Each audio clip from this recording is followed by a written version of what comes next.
welcome back. The Herflow Foundation was created by author and activist Shelly-Ann Weeks to empower women and girls about reproductive health and rights. The aim of her flagship project is to end period poverty in Jamaica.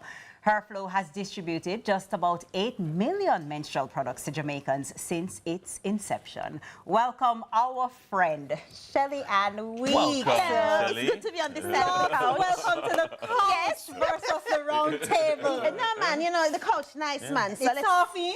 Nice, bad. TK, you're so good. Aw, I Shelly, enjoy my you friend. so much. Thank you. you. Thank Big you. up yourself. Thank you Morning, so Dennis. Morning. Dennis, you're awesome too. Anyway, focus. You're also awesome, Dennis. Focus. Herflow. Yes. Talk to me about that. You got this started. Tell us about Herflow first of all. What is it? When did it get started? Why did you start it? Herflow started out of my interest in helping women better understand their bodies. And in helping women better understand their bodies, I went through my own journey of reproductive health challenges, fibroids and painful periods, all of that. And I changed my relationship with food and got really, really great results. And I just wanted other women to know.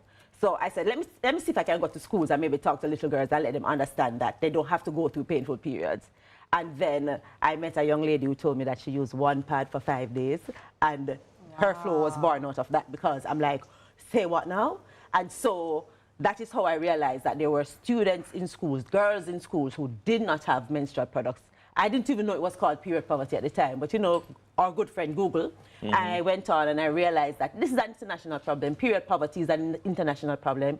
Some 1 in 5 women and girls around the world just don't have the means or the access to free menstrual products. And not being able to manage your menstruation is a real roadblock to just being able to live with dignity. And that is something that I think that we can definitely solve. And as a nation, if we ever intend to get anywhere and making Jamaica all the place to live and all the other things, we have to do something about period poverty. So that is what Herflow is about. You know, this is something that I, from the beginning, was very switched on about. And I believe that, you know, it's important for men to be a part of the conversation. For sure. And some people genuinely don't believe that men should be a part of the conversation.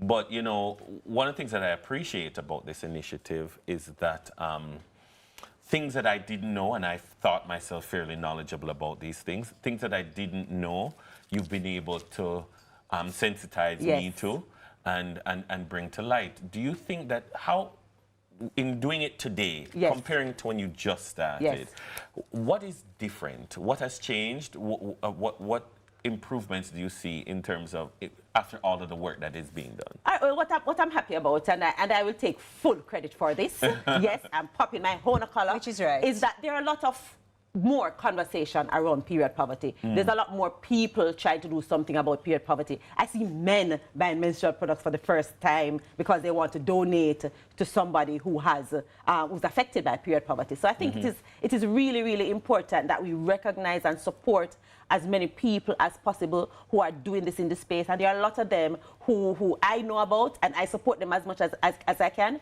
which brings me to Celebrate Her, because Celebrate Her is an event that I have out of Herflow to honor Jamaican women who are doing great work in their communities. And a lot of those women do work specific towards ending period poverty in their own spaces, in their own community. Some of them target specific schools in their community. Some of them is their church. Some of them is clinics. Some of them is a community center or their home. And I think it is very important. But the truth is, I am invested in ensuring that the policymakers, government needs to allocate something in the budget to manage period poverty. That's just what it is. I mean, enough people are watching the budget to say if they're going to be more tax or not. Me want to say if period poverty is in the budget.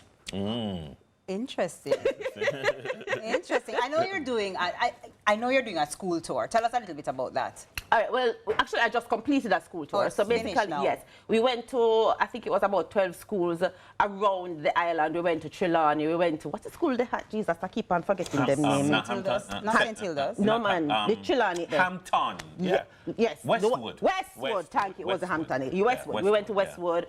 St. Mary, I'm from St. Mary, so we went to Marymount, St. Mary's High. And basically, and we went to Immaculate. What do you do there? St. Hugh's, and we have sessions with the students. And one of the things that I insist on doing, if the school is a co-ed school, we try to include the boys as much as I can. And if there's a male teacher in the space, we include the male teacher as well. To what you said earlier, the shock and horror of a lot of people, because they're like, oh my God, why is he touching the underwear? And I'm like, first of all, it's a piece of fabric. Calm down. Nobody's going to die. He's still alive. Look at this. He's still here. And one of the things that I think we have to stop doing as a culture is hiding female reproductive health from men. They live with us. They come from our bodies. They are in the space. They work with us. Dennis, you're here. There's a lot of women in the space. And period affects all of us. So we need to stop doing that and hiding it. And if we really are going to solve reproductive health issues, period poverty, men have to be a part of the conversation and the solution. Definitely. So, before we go, because we really want to talk about the awards this year. Yes. We've been talking to past awardees for months now. Yes. The new set of awards are coming up. Tell us about it very quickly. All right, so we're having the event on Sunday. It's going to be at the Pegasus. I'll be there. And you're only specially invited. Yes, I can't cater to everybody. We don't reach there yet. But basically what it is, we have identified 20 women with the help of Jamaican people, because we threw it out in social media and said, look here, nominate somebody. They have nominated 20 great people. And so far, there's a lady on the list that she started a home with 7 girls. It's like people are just using what they have to do what they can in their communities.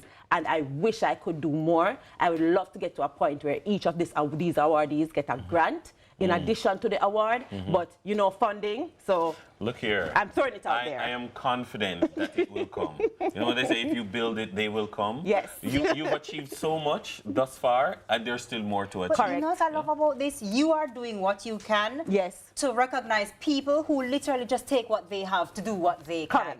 It's crazy, and I love that. Yes. I love that. And so we'll it's this Sunday, you're recognizing people who have helped to end period poverty in their own way. Yes, and do other projects as well as other doing projects. work in their community, because there are a lot of other different work. Some people do something as simple as feeding the homeless. We had a lady in the past who would just get storybooks and go to Bellevue and read to the patients. Like anything that you can do. Sometimes it doesn't really cost you any money. It just requires some time and effort, and it really makes a big impact. Well, we definitely look forward to interviewing the next set of awardees. Love it.